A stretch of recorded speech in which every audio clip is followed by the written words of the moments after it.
réalité en Côte d'Ivoire aujourd'hui, c'est qu'on a un président qui est comme un demi-dieu. Ce qu'il décide la nuit, c'est ce qu'on fait le matin. Chères autorités de Côte d'Ivoire,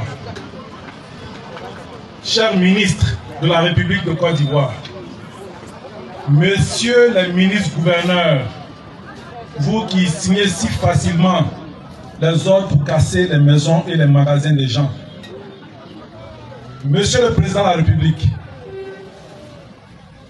nous vous tenons personnellement responsables de leurs agissements. Vos 4% de taux de chômage, c'est faux.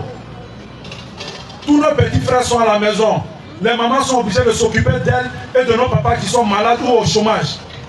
C'est ça la réalité de ce pays. Quand vous ne payez pas d'argent, vous échouez au concours.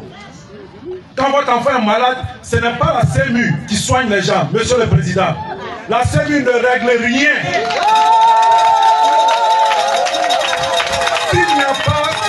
S'il n'y a pas de bonnes volontés, des personnes qui ont la main sur le cœur, croyez-moi, il y a longtemps que les Ivoiriens se seraient révoltés contre vous. Je m'adresse encore à nos mères qui font semblant de venir pleurer auprès de nos mamans. Arrêtez votre hypocrisie. La prochaine fois qu'un marché est cassé, ayez la honte, cachez-vous.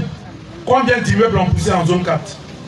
Combien d'immeubles sont en train de pousser au plateau? Et un des plus grands immeubles qui est en train de pousser au plateau aujourd'hui, la tour F, ce n'est pas de l'argent qui vient d'ailleurs, c'est l'argent des contribuables ivoiriens. Combien de centaines de milliards vous allez engloutir là-dedans? Mais pendant ce temps, vous cassez les maisons des gens. Vous n'avez pas créé de richesses en Côte d'Ivoire, monsieur le président.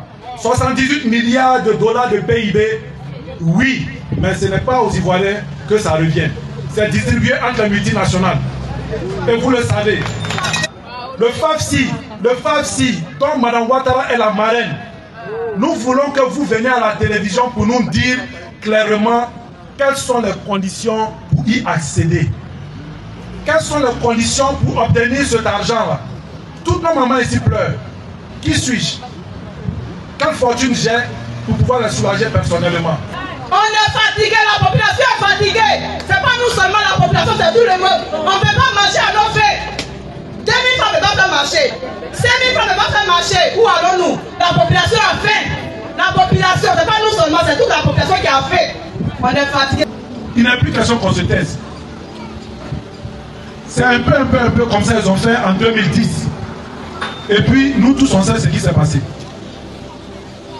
C'est la même chose, un peu, ils sont en train de faire. Ça risque d'exploser en 2025. Moi, je n'ai pas peur de le dire. Hein.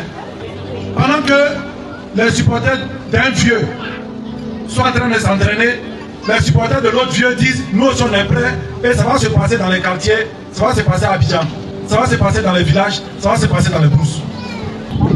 La réalité en Côte d'Ivoire aujourd'hui, c'est qu'on a un président qui est comme un demi-dieu. Ce qu'il décide la nuit, c'est ce qu'on fait le matin. Et ce n'est pas mal de le dire. Il faut que la population ivoirienne parle à son président. Maman, parlez au président de la République. Le président de la République qu'on a, selon la Constitution, il exerce un pouvoir présidentialiste fort. C'est ce qu'il dit qu'on fait. La preuve, avant que quelque chose ne devienne une loi, il fait l'ordonnance, il commence à appliquer l'ordonnance et après on en fait une loi. C'est dans ce genre de pays que nous sommes. Si vous voyez les pasteurs en train de pleurer sur Internet aujourd'hui, c'est parce que l'État veut rentrer dans la gestion des églises. L'État veut rentrer dans la gestion des associations. L'État veut rentrer dans la gestion des ONG. Si vous voyez les pasteurs pleurer, c'est un peu pour des raisons comme ça. Est-ce que quelqu'un vous a appelé pour vous expliquer c'est quoi cette ordonnance-là? Est-ce que vous en avez entendu parler? Ils font tous les débats à la télévision. Mais pour les questions qui touchent la vie des populations, on ne leur dit rien. Mais demain, on va vous dire nul n'est censé ignorer la loi. Alors qu'ils ne vous ont pas enseigné cette loi. Maman, venez dire ce que vous avez sur le cœur.